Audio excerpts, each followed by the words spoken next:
సుమన్ టీవీలో మీ business promotions కోసం ఈ కింది నెంబర్ను సంప్రదించగలరు.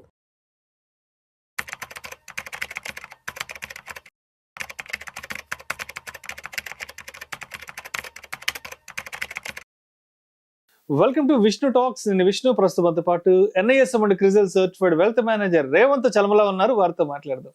నమస్తే రేవంత్. నమస్తే sir. Revanth, welcome to Vishnu talks. Thank you. So Revanth, ఒక కేస్ స్టడీ గురించి మాట్లాడుకుందాం. ఒక real time case study. Sure. మాకు తెలిసిన ఒక అంకుల్, మా ఫ్యామిలీ ఫ్రెండ్, ఒక ఫార్మా కంపెనీలో మంచి పొజిషన్ లో ఉన్నారు, జనరల్ మేనేజర్ పొజిషన్ లో ఉన్నారు. ఓకే. సో ఆయన ఒక 1.5-2 years తర్వాత ఆయన రిటైర్మెంట్ తీసుకుందాం అనుకుంటున్నారు. ఓకే. సో నిన్న మా ఇంటికి వస్తే కలిసి మాట్లాడుకున్నాము.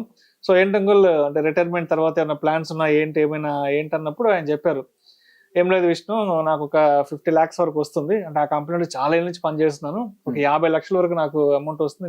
నేను దాచిపెట్టుకున్న డబ్బులు అన్నీ కూడా ఒక 50 లక్షల వరకు ఉన్నాయి. సో అవి తీసుకెళ్లి మ్యూచువల్ ఫండ్స్ లో ఇన్వెస్ట్ చేసేస్తాను.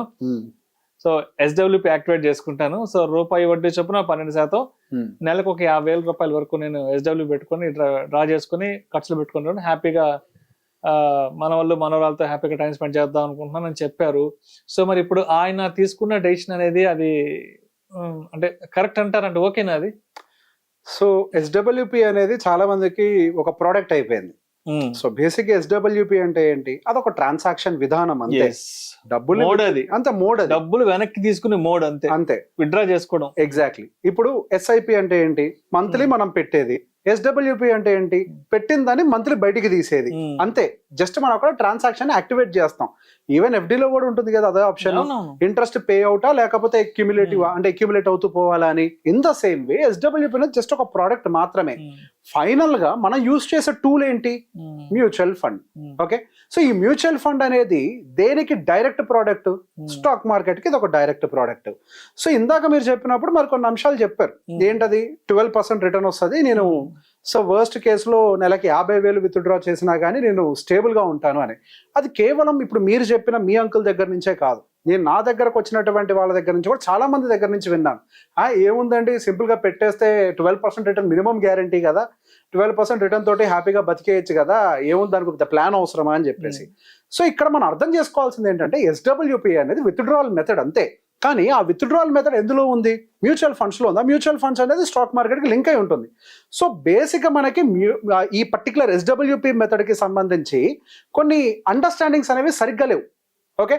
సో బేసిక్ గా మోస్ట్ కామన్ మిస్టేక్స్, అంటే కామన్ గా తప్పుగా ఆలోచించే అంశాలు ఏంటి అని అంటే, కన్సిస్టెంట్ గా 12-15% యాన్యువల్ రిటర్న్ ఇస్తుంది.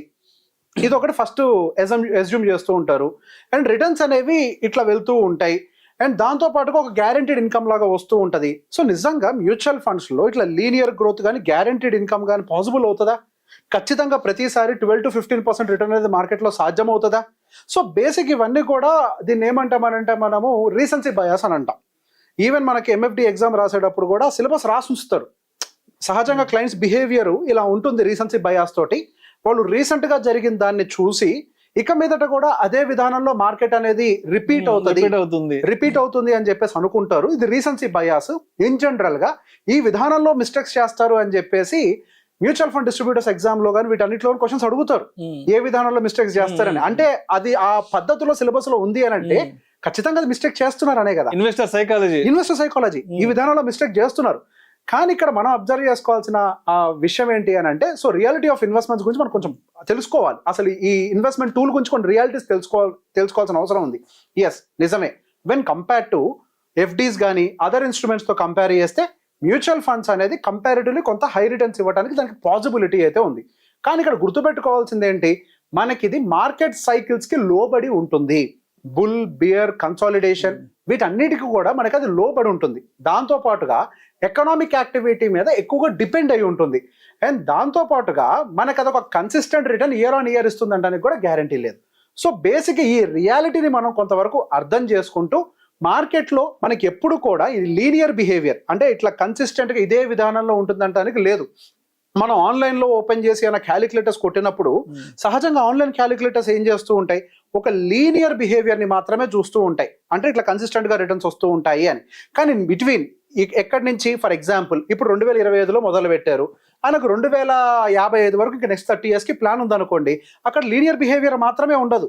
అక్కడ మధ్యలో స్పైక్స్ ఉంటాయి, మార్కెట్ స్టాగ్నెంటేషన్ ఉంటుంది, మార్కెట్ కరెక్షన్ పీరియడ్ ఉంటుంది. సో బేసిక్గా ఈ విధానంలో మార్కెట్ అనేది మూవ్ అవుతూ ఉంటుంది కానీ లీనియర్గా ఉండదు.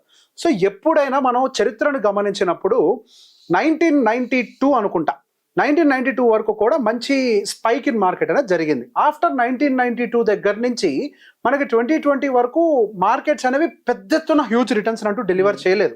ఇంతకు ముందు కూడా నేను చాలాసార్లు చెప్పాను, సహజంగా ఈ సడన్ స్పైక్ రిటర్న్ అనేది 20 ఏళ్లకు ఎప్పుడుకో ఒక్కసారి జరుగుతూ ఉంటుంది. 2020 తర్వాత ఇప్పుడు మళ్ళీ ఒక రిటర్న్ అనేది జరిగింది. మనం క్యాలిక్యులేటర్స్ యూస్ చేసేటప్పుడు కొంతమంది ఏం చూపిస్తారు, సిన్స్ ఇన్సెప్షన్ అని చెప్పి 1970 డేటా, ఎప్పుడు పాత అన్ని కూడా తీసి చూపిస్తూ ఉంటారు. సో బేసిక్గా అంతకుముందు ఒక బుల్ రన్ వచ్చింది, 1990 తర్వాత దగ్గర నుంచి మళ్ళీ బుల్ రన్స్ ఆగిపోయినాయి. దాదాపుగా 20-25 సంవత్సరాల వరకు కూడా మనకి గట్టిగా నిఫ్టీ, సెన్సెక్స్ లాంటివి ఇవన్నీ కూడా ఒక స్టేబుల్ రిటర్న్ మాత్రమే ఇచ్చాయి. 10% ఇలా మాత్రమే డెలివరీ చేస్తూ ఇలానే మాత్రం డెలివరీ చేసాయి. మళ్ళీ 2020 కోవిడ్ తర్వాత మాత్రమే మనకు ఒక స్పైక్ వచ్చింది. కానీ క్యాలిక్యులేటర్స్ మనం యూజ్ చేసేటప్పుడు అది ఏం చేస్తుంది, ఇప్పుడు వచ్చిన స్పైక్ని క్యాలిక్యులేట్ చేస్తుంది, 1992 కంటే ముందుండే స్పైక్స్ని క్యాలిక్యులేట్ చేస్తుంది, మొత్తం క్యాలిక్యులేట్ చేసి ఒక లీనియర్ రిటర్న్ మీకు ఎస్టిమేషన్లో ఇస్తుంది. కానీ ఇక్కడ నిజం ఏంటి, మన జీవితం ఏమన్నా చరిత్ర అంటే మ్యూచువల్ ఫండ్ చరిత్ర ఉన్నంత వరకు ఉంటుందా? కాదు కదా, మనం మధ్యలో వస్తాం.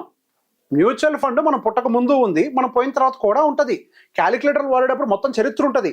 కానీ మనం వాడేది ఎప్పుడు, మనం వాడేది ఒక పర్టిక్యులర్ టైం ఫ్రేమ్కి కదా. ఆ పర్టికులర్ టైం ఫ్రేమ్లో ఎలా ఉండబోతుంది అనేది కదా ఇక్కడ గేమ్ అంతా కూడా డిసైడ్ చేసేది. సో లీనియర్ డెలివరీ అనేది సహజంగా మార్కెట్లో ఉండదు. సో బేసిక్గా ఇక్కడ కొన్ని డేంజర్స్ని కూడా మనం ఐడెంటిఫై చేయాల్సి ఉంటుంది. సో టూ మచ్గా ఓవర్ ఎస్టిమేషన్ చేయటం అనేది ఇక్కడ పనికిరాదు. I'm not saying mutual funds are bad, SWP is bad. I'm mutual fund distributor, నేను ఇందులోనే వ్యాపారం చేస్తున్నా. బట్ స్టిల్ దానికి సంబంధించిన స్ట్రాటజీ కూడా మళ్ళీ చెప్తాను. దీని మీద పూర్తిగా ఓవర్ ఎస్టిమేషన్స్ తోటి మన ఎజంప్షన్స్ పెట్టుకోవడం చాలా ఇబ్బందికరం. సో ఈ విధానంలో కనుక మనం కంటిన్యూ చేస్తూ పోతే ఓవర్ ఎస్టిమేషన్స్ తోటి మనకి ఫైనాన్షియల్ ఇన్సెక్యూరిటీ వస్తుంది, క్యాపిటల్ ఎరోజన్ జరగడానికి ఛాన్సెస్ ఉంటుంది. ఇవన్నీ కూడా మార్కెట్ డౌన్ ట్రెండ్స్లో ఉన్నప్పుడు ఎక్కువ పానిక్, పర్టికులర్ కూడా ఆ ఏజ్ అటువంటిది. కొంతవరకు సహజంగా వయసు పెరిగే కొద్దీ ఆ చాదస్తంతో పాటుగా అందరికీ వచ్చేదే, చాదస్తంతో పాటుగా ఇన్సెక్యూరిటీ కూడా బిల్డ్ అవుతుంది. ఆ ఇన్సెక్యూరిటీలో మరింత భయాలు కూడా క్రియేట్ అయ్యి ఆరోగ్యం కూడా పాడే అవకాశాలు ఉంటుంది. సో బేసిక్గా దీని గురించి ఇప్పుడు మనం ఏం చేయాలి అని అంటే ఒక బ్యాలెన్స్డ్ రిటైర్మెంట్ స్ట్రాటజీని బిల్డ్ చేయాల్సిన అవసరం ఉంది. సో ఇన్కమ్ డైవర్సిఫికేషన్ అనేది ఇక్కడ చాలా అవసరం అనమాట. ఇన్కమ్ డైవర్సిఫికేషన్ ఏంటంటే ఇప్పుడు కంప్లీట్గా ఈక్విటీలో పెట్టడం కాదు, ఇక్కడ నుంచి నెక్స్ట్ 1 year మన ఏ ఇన్స్ట్రుమెంట్ నుంచి విత్డ్రా చేయడానికి ప్లాన్ ఉంది అంటే బాండ్ బేస్డ్ వాటి నుంచి విత్డ్రా చేస్తామా, లేకపోతే FD బేస్డ్ వాటిలో విత్డ్రా చేస్తామా, ఇట్లా నెక్స్ట్ 1 yearకి ఏంటి ప్లాను, ఈ 1 year ఫండ్ని మళ్ళీ రీఫిల్ చేసే ఫండ్ ఏది, ఎందుకు మనం విత్డ్రా చేసేది ఫస్ట్ ఈ 1 year ఫండ్లో నుంచే కదా, మళ్ళీ ఇది ఎప్పుడు కూడా రీఫిల్ అవుతూ ఉండాలి. ఈ 1 year ఫండ్ ఎప్పుడు కూడా ఎండ్ అవ్వకుండా. సో ఆ రీఫిల్ చేసే ఫండ్ ఏ ఇన్స్ట్రుమెంట్లో పెట్టాలి, ఈ రీఫిల్ ఫండ్ ఈ రీఫిల్ చేసే దాంట్లో కూడా డబ్బులు అయిపోతాయి కాబట్టి ఇందులో కూడా ఫిల్ చేయాలి కదా. సో నెక్స్ట్ ఏ ఇన్స్ట్రుమెంట్ ఉండాలి అంటే ఒక స్టెప్ బై స్టెప్ ప్రాసెస్లో ఒక కన్స్ట్రక్షన్ ఏర్పాటు చేయాలి. నెక్స్ట్ 5 year కంటూ ఒక ప్లాన్ ఉండాలి మన దగ్గర. మార్కెట్ కండిషన్ దృష్టిలో పెట్టుకొని వీటన్నిటికీ అనుకూలంగా ఒక ప్లాన్ ఉండాలి. అండ్ దీంతో పాటుగా అసలు రిటైర్మెంట్ పాయింట్ ఆఫ్ వ్యూలో కరెక్ట్గా ఆ మూమెంట్కి వచ్చాక ప్లాన్ చేయడం కాదు, ముందు నుంచే మనకి అదర్ ఇన్కమ్ డైవర్సిఫికేషన్లో భాగం కింద రెంటల్ ఇన్కమ్ని ఏమైనా ప్లాన్ చేసుకోవడానికి అవకాశాలు ఉన్నాయా, ఇట్లాంటివి కూడా మనం దృష్టిలో పెట్టుకోవాలి. సో దాంతో పాటుగా ఎంత పర్సంటేజ్ను మనం విత్డ్రా చేయడానికి అవకాశాలు ఉన్నాయనేది మనం తెలుసుకోవాలి. ఇందాక మీరు చెప్పారు 12%, 1% నెలకి 50,000, అది సాధ్యం కాదు. మీరు ఎంతవరకు విత్డ్రా చేస్తే సెక్యూర్డ్గా ఉంటారు అని అంటే మీకు ఏదైతే ఎస్టిమేషన్ ఉందో దాంట్లో సగం మాత్రమే విత్డ్రా చేయాలని చెప్తాను నేను. అంటే మీకు 12 వస్తుంది అని అంటే మీరు 12 వస్తుందని అనుకుంటే 6% మీరు విత్డ్రా చేయాలి. అంటే 50 లక్షలు పెట్టుబడి పెట్టిన వాళ్ళు నెలకి 25,000 మించి తీయకూడదు. అంటే ₹1 వడ్డీ మాత్రమే విత్డ్రా చేయాలి. ఎందుకు, మార్కెట్ అనేది రకరకాల ఫేసెస్లో కిందకి పైకి తిరుగుతున్నప్పుడు మనకు అన్నెసరీ విత్డ్రావల్స్ వల్ల, అంటే సహజంగా విత్డ్రావల్స్ అనేది మనకి కిందకు వచ్చినప్పుడు కూడా జరుగుద్ది కదా, కిందకు వచ్చినప్పుడు కూడా ₹1 వడ్డీ విత్డ్రా చేస్తే క్యాపిటల్ ఎరోషన్ జరుగుతుంది, అంటే క్యాపిటల్ వైపౌట్ ఫాస్ట్గా అవుతుంది. సో మనం ఎప్పుడైనా సరే అందుకే ఒక స్టాండర్డ్ నెంబర్ని పెట్టుకొని అది కూడా అదర్ క్యాలిక్యులేషన్స్ అన్ని ఇంక్లూడ్ చేసుకొని ఇన్ఫ్లేషన్ అడ్జస్టెడ్ ఎంత పెంచాలో చూసుకొని ఒక ఫిగర్ని ఫిక్స్ అవ్వాలి. అందరికీ ఒకటే ఫిగర్ అంటూ ఉండదు, కొంతమందికి 4, కొంతమందికి 5, కొంతమందికి 6, సిచ్యువేషన్ టు సిచ్యువేషన్ దాన్ని ప్లాన్ చేయాలి. దాంతో పాటుగా ఖచ్చితంగా మనము ఒక సేఫ్టీ బఫర్స్ని తయారు చేయాలి. సేఫ్టీ బఫర్స్ అంటే ఏంటి, ఎమర్జెన్సీ ఫండ్. ఇప్పుడు సహజంగా ఆరోగ్యం ఎట్లుంటుందో మనకు తెలియదు, వయసు పెరిగింది కదా, వయసు పెరిగినప్పుడు పిలవకపోయినా వచ్చే చుట్టం ఏంటి అని అంటే ఆరోగ్య సమస్య, పిలవకపోయినా వస్తాయి అవి. సో ఎమర్జెన్సీ ఫండ్ అనేది మనకి ఆ రిజర్వ్ అనేది మనం ముందుగానే ప్లాన్ చేసి పెట్టుకోవాలి. ఆ రిజర్వ్స్ లేకుండా ఓన్లీ ఇన్కమ్ రిలేటెడ్ ఫండ్స్ లోనే ఇన్వెస్ట్ చేస్తే ఏదైనా హెల్త్ ఇష్యూ వస్తే ఇన్కమ్ రిలేటెడ్ ఫండ్స్ అన్ని కూడా ఫట్మన్ కరిగిపోతాయి. So health emergency related fund separate గా ఉండాలి. ఈవెన్ దో హెల్త్ ఇన్సూరెన్స్ ఉన్నా ఈ బేస్డ్ ఫండ్స్ అంటే ఇన్కమ్ జనరేటింగ్ ఫండ్స్ అనేవి సపరేట్ గా మెయింటైన్ చేయాలి. రెండింటిని క్లబ్ చేసి కూడా ఎప్పుడు చూడకూడదు. అండ్ దీంతో పాటుగా మన ఎస్డబ్ల్యూపీని యాక్టివ్ గా మేనేజ్ చేయాలి. దాన్ని ప్రాపర్ గా ఆప్టిమైజ్ చేయడం అనేది చాలా ఇంపార్టెంట్. సో కొంతవరకు పోర్ట్ఫోలియోని లో వాలటైల్ పోర్ట్ఫోలియో డిజైన్ క్రియేట్ చేయడం. సో ఇక్కడ ఇది చాలా ఇంపార్టెంట్. అంటే వాలటాలిటీ ఎక్కువగా ఉంటే వాళ్ళ వయసు అది కాదు.